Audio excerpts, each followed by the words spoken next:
Улуттук тарых музейинде 3 октябрдан 13 октябрга чейин Лейлек килемдери 2024 аттуу фестиваль жарманкеси өтүүдө. Бул жарманкеге Лейлектин ар кайсы айыл өкмөттөрүнөн келген чебер айымдар катышууда. Кол өнөрчүлөр бул жарманкенин башкы максаты эмгекти даңазалоо, кыргыз маданиятын, философиясын жайылтуу экенин айтышты. Анткени килемге колдонулган ар бир жиптин оймо чиймелеринин жана түстөрүнүн мааниси бар дейт Каным Айзул Букарова. Бул килемди биз даярдоо жолу койду кыркуудан башталат. Койду кырккандан кийин аны биз кайра жууп, порошок менен жууп алгандан кийин аны чөптөп, чаңдарын кагып, сабуулоодон кийин атайын таргактарыбыз бар, жүн таргак.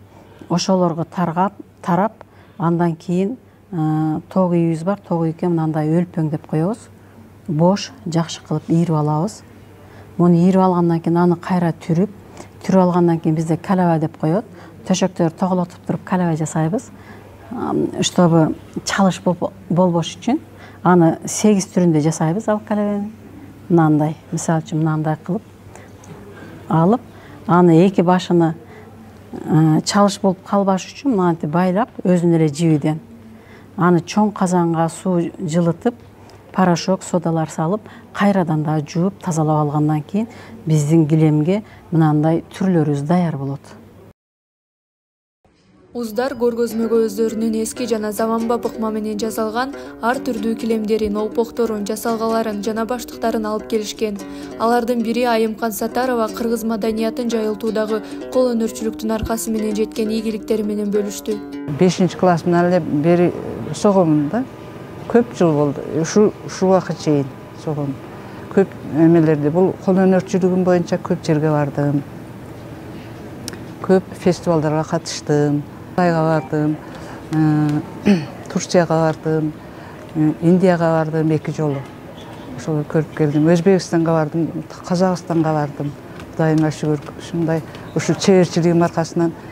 Ал эми Айсулуу Юлдашева бизге килемдерден түшкөн киреше тууралуу маалымат берип, ошондой эле кыргыз маданиятын жайылтуудагы кол өнөрчүлүктүн маанилүүлүгүн айтып өттү. Азыркы убакта ошол килемдерибизди көбүрөөк токуп, элге көргөзмөгө алып чыгып,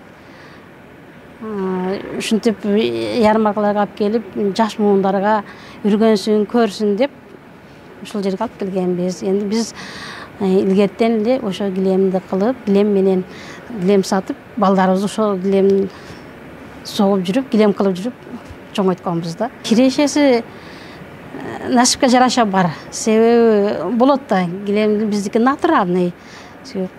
Койдун жүнүнөн жууп, тазалап, ийирип, өзүбүз колубуз менен кылып саткандан кийин бардыгы натуральный да. Кирешеси жакшы, бирок кылса болот.